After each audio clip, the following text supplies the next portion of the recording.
On lui pèlera le jour. Ça a fini sur ces notes-là. Journal de bord. Ah, ce fameux journal de bord qui me fait passer les jours les uns après les autres. Je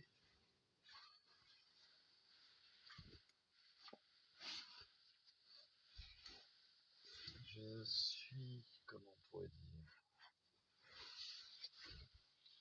entouré de bons conseils. Oh, tu me vois un peu. Hier, j'ai vomi sur mes caterpillars, quoi.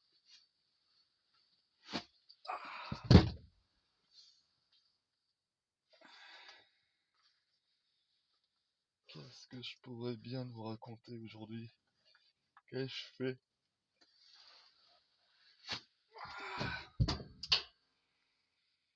Tu es avec moi ou tu es contre moi? Ouais, bah écoute, t'es un peu contre moi. Ouais, depuis le début, depuis toujours, t'es contre moi. Ah, qu'est-ce que je pourrais raconter? Et on bêlera le jour.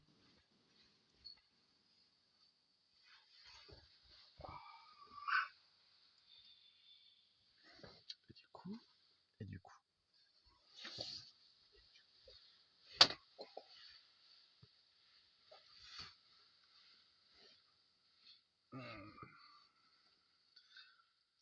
Ah.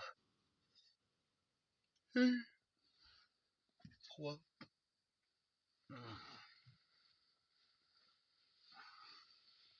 Qu'est-ce que je pourrais bien dire à ce journal de bord?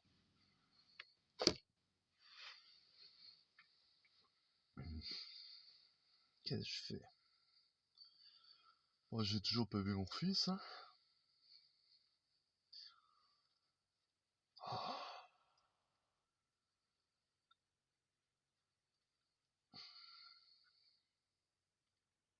J'ai dessoulé. J'ai Aurel, le collègue à Tim qui a fait son anniversaire hier. Hier, il a fêté ses 40 ans. Ils sont passés aujourd'hui. On a mangé du bélier, quoi. Drôle. On a mangé un bélier. Il était trop bon.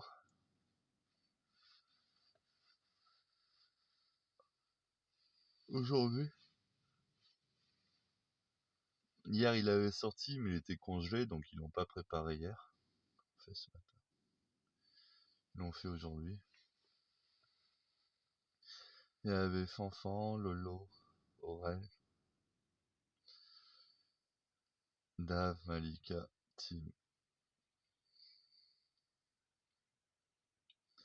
Je viens de débarquer ici.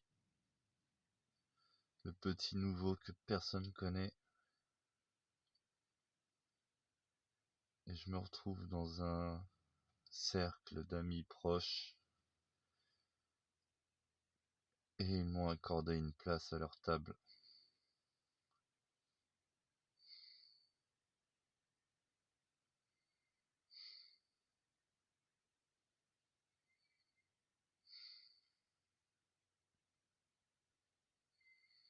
Ça me rend heureux quelque part.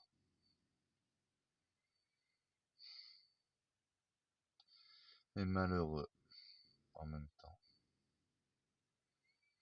Car je suis seul à vivre ça.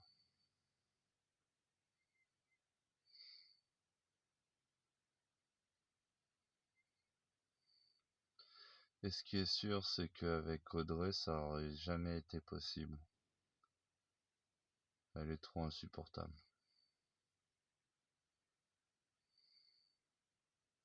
C'est le genre d'histoire qu'on peut vivre que quand je suis seul et qu'il m'arrive des tourments.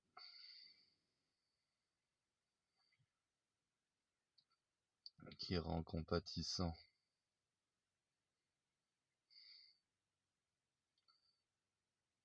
Ceux qui peuvent m'aider.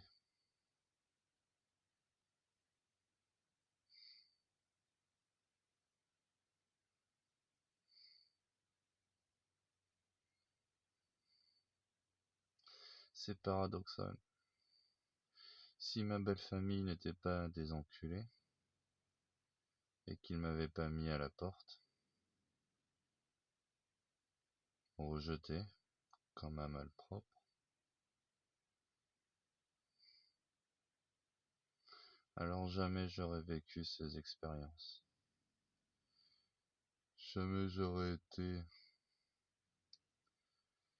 aussi proche du cœur paysan, assommé par des normes européennes, fait pour les gros, écrasant les petits.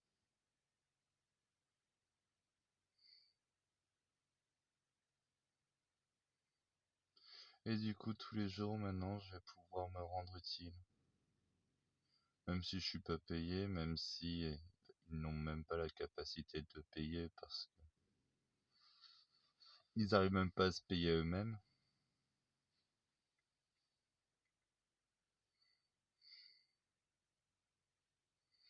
Je me sens dans mon monde ici.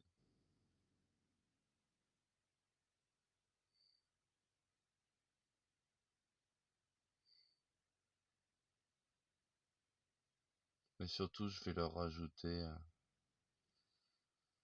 un bras motivé pour essayer de les faire avancer dans leur projet.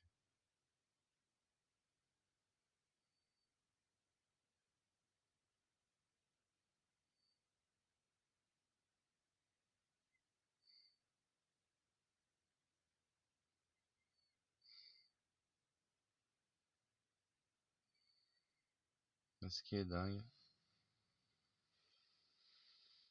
c'est que ils ont tous le même conseil. Laisse couler. T'emmerde pas.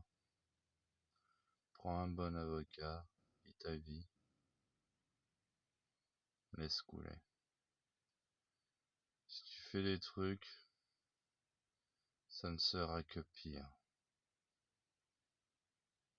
Même s'ils le méritent, même si c'est des enculés, même si c'est des menteurs, manipulateurs, sans honneur.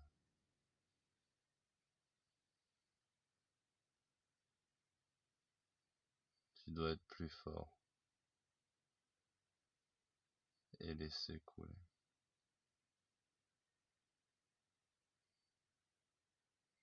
Ignore-les. Trace ta route.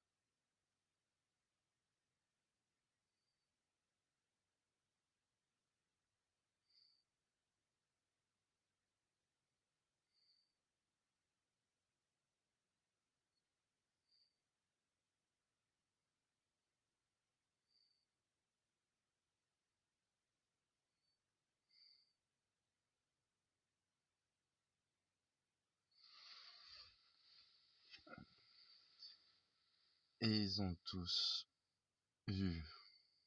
Ils ont tous eu. Aurel a raconté un peu son histoire avec son ex. Et ouais, les paradoxes féminins. Sa nana travaille à l'hôpital, elle fait 2600 € par mois. Et elle lui réclame 200 € par gosse. Il en a deux. Il est au RSA. Et il peut pas produire ou vivre de son travail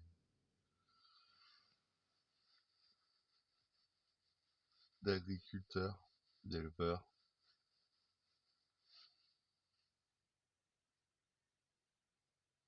Pas encore du moins.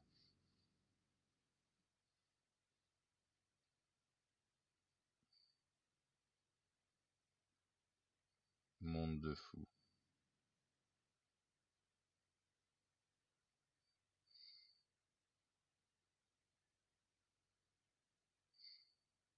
Il a même pas le droit de tuer les bêtes chez lui.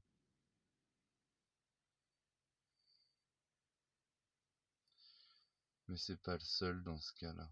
Je connaissais déjà ces histoires d'agriculteurs emmerdés qui préfèrent arrêter toute forme de production pour se mettre au RSA. Tu gagnes plus en faisant rien en France que si tu commences à essayer de faire quelque chose.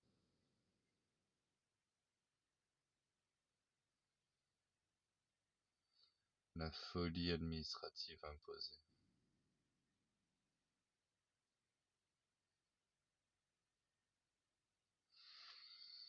Bah, je vais me coucher.